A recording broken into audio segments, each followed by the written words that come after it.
If you ever need help with Microsoft Word, whether you're dealing with a feature that isn't working, a licensing question, or you just need guidance on something inside the app, this video will show you exactly how to contact support in Word quickly and easily.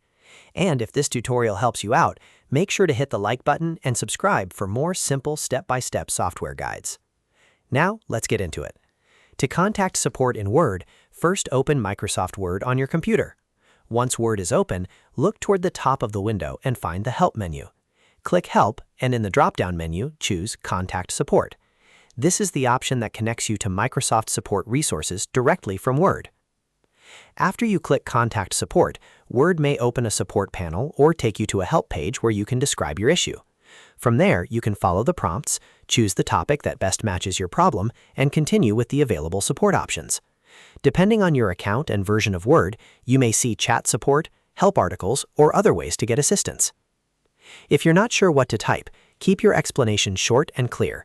For example, mention what feature you're trying to use, what happened instead, and any error message you saw.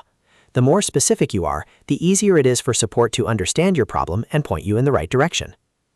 If you don't see the Contact Support option right away, make sure you're signed into Word with the correct Microsoft account and that you're using a version of Word that supports in-app help.